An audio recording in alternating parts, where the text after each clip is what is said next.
നമസ്കാരം. മലയാളി വാർത്ത ഇൻസൈഡിലേക്ക് സ്വാഗതം. ഒരു സ്വിച്ച് ഓൺ ചെയ്യുമ്പോൾ ഉണ്ടാകുന്ന ചെറിയൊരു മിന്നൽ, അല്ലെങ്കിൽ രണ്ട് ഇരുമ്പുകൾ തമ്മിൽ തട്ടുമ്പോഴുണ്ടാകുന്ന ഒരു കൊച്ചു തീപ്പൊരി, ഒരു വലിയ ടണലിനുള്ളിൽ അതുമാത്രം മതി വൻ ദുരന്തത്തിന് വഴിവെക്കാൻ. ഈ സമയത്ത് വായുവിൽ മീഥെയ്ൻ പോലുള്ള കത്തിപ്പിടിക്കാവുന്ന വാതകം കൂടി കലർന്നിട്ടുണ്ടെങ്കിൽ അപകട സാധ്യത പല മടങ്ങ് വർദ്ധിക്കും. സിക്കിമിൽ മലയാളി എഞ്ചിനീയറുടെ ജീവനെടുത്ത ടണൽ സ്ഫോടനത്തോടെ ഭൂമിക്കടിയിലെ ഈ അദൃശ്യ ഭീഷണി വീണ്ടും ദേശീയ ശ്രദ്ധ നേടിയ ദുരന്തമായി മാറിയിരിക്കുകയാണ്. ഉത്തരാഖണ്ഡിലെ ചമോലിയിൽ ജലവൈദ്യുത പദ്ധതിയുടെ ഭാഗമായുള്ള തുരങ്കം ഇടിഞ്ഞ സംഭവത്തിൽ 7 പേരാണ് കൊല്ലപ്പെട്ടത്. അപ്പോഴും രാജ്യം വീണ്ടും മീഥെയ്ന്റെ സാന്നിധ്യം സംശയിച്ചു. എന്നാൽ മിന്നൽ പ്രളയത്തെ തുടർന്നുണ്ടായ വെള്ളവും ചെളിയും ഇരച്ചെത്തിയതായിരുന്നു തുരങ്കത്തിലെ അപകടത്തിന് കാരണമായത്. ഭൂമിക്കടിയിൽ മീഥെയ്ൻ രൂപപ്പെടുന്നത് എങ്ങനെയാണ്? മീഥെയ്ൻ ഭൂമിക്കടിയിൽ പ്രധാനമായും 2 രീതിയിലാണ് രൂപപ്പെടുന്നത്.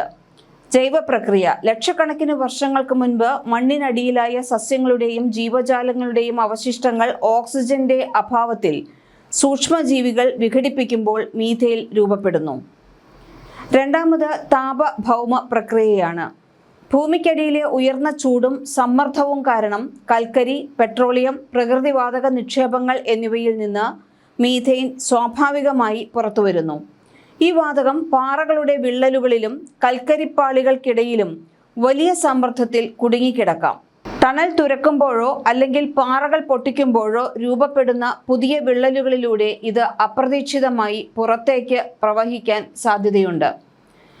മീഥെയ്ൻ മനുഷ്യനിർമ്മിതമാണോ? മീഥെയ്ൻ പൂർണ്ണമായും മനുഷ്യനിർമ്മിത വാതകമല്ല. പ്രകൃതിയിലും ഇത് സ്വാഭാവികമായി രൂപപ്പെടുന്നുണ്ട്. ഇതേസമയം മനുഷ്യന്റെ ചില പ്രവർത്തനങ്ങളിലൂടെയും മീഥെയ്ൻ അന്തരീക്ഷത്തിലേക്ക് എത്തുന്നുണ്ട്. ചതുപ്പുനിലങ്ങൾ, തടാകങ്ങളുടെ അടിത്തട്ട്, സമുദ്ര നിക്ഷേപങ്ങൾ, കൽക്കരി ഖനികൾ, എണ്ണ, പ്രകൃതിവാതക നിക്ഷേപങ്ങൾ എന്നിവിടങ്ങളിൽ സ്വാഭാവികമായി മീഥെയ്ൻ കാണപ്പെടുന്നു. ചില സമുദ്ര നിക്ഷേപങ്ങളിലും ധ്രുവപ്രദേശങ്ങളിലെ മഞ്ഞുപാളികളിലും മീഥെയ്ൻ ഹൈഡ്രേറ്റുകൾ എന്ന രൂപത്തിലും മീഥെയ്ൻ അടങ്ങിയിട്ടുണ്ട്.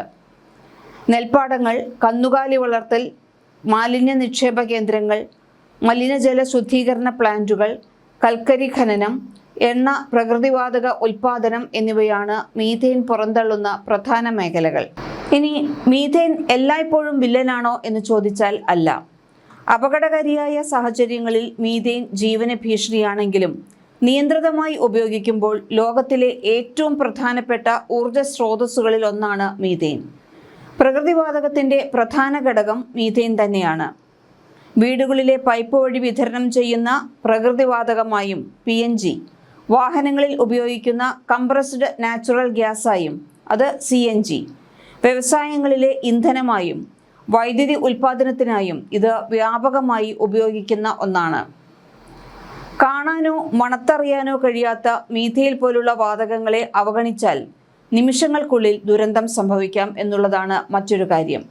സാങ്കേതിക വിദ്യകൾ എത്ര വികസിച്ചാലും സുരക്ഷാ പ്രോട്ടോക്കോളുകളിൽ ചെറിയ വീഴ്ച വന്നാൽ പോലും ഭൂമിക്കടിയിലെ ജോലി സ്ഥലങ്ങൾ നിമിഷങ്ങൾക്കകം ദുരന്ത ഭൂമിയാകും എന്നുറപ്പാണ്. ബയോഗ്യാസ് പ്ലാന്റുകളിലെ ജൈവ മാലിന്യങ്ങളിൽ നിന്ന് ലഭിക്കുന്ന മീഥെയ്ൻ പാചകവാതകമായും വൈദ്യുതി ഉൽപാദനത്തിനായും നമ്മൾ ഉപയോഗിക്കുന്നുണ്ട്.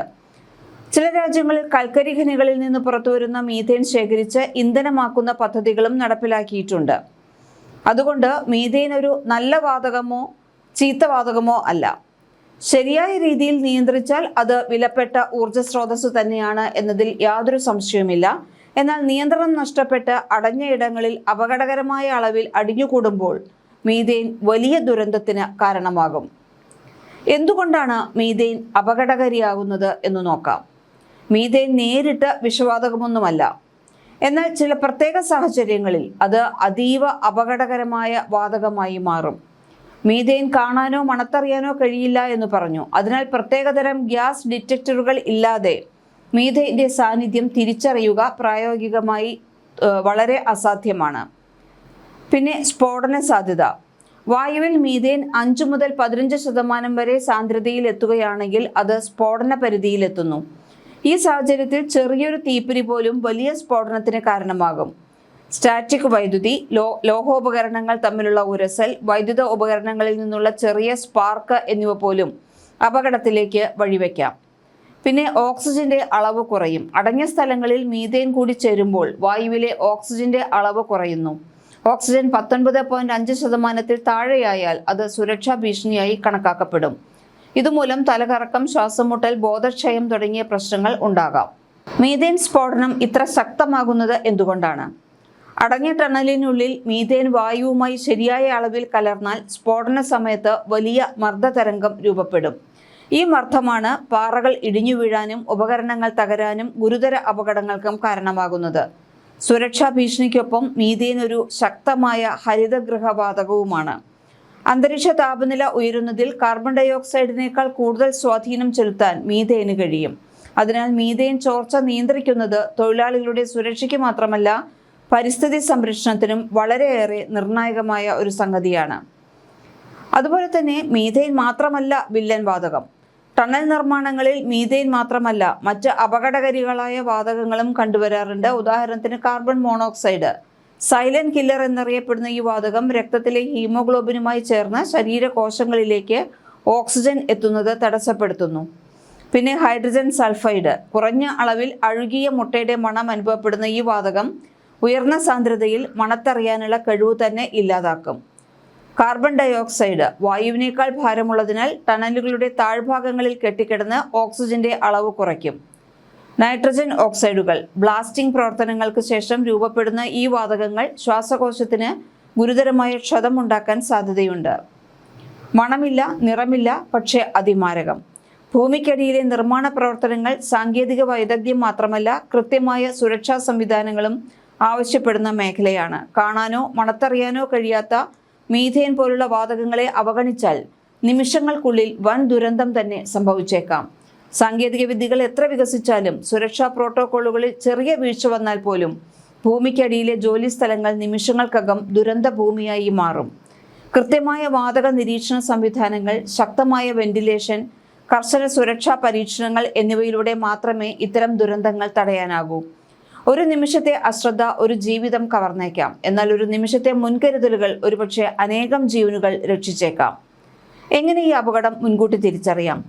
ടണൽ നിർമ്മാണങ്ങളിൽ കൈവശം വഹിക്കാവുന്ന മൾട്ടി ഗ്യാസ് ഡിറ്റക്ടറുകൾ ഉപയോഗിച്ച് methane, carbon monoxide, hydrogen sulphide, ഓക്സിജന്റെ അളവ് എന്നിവ തുടർച്ചയായി നിരീക്ഷിച്ചുകൊണ്ടിരിക്കും.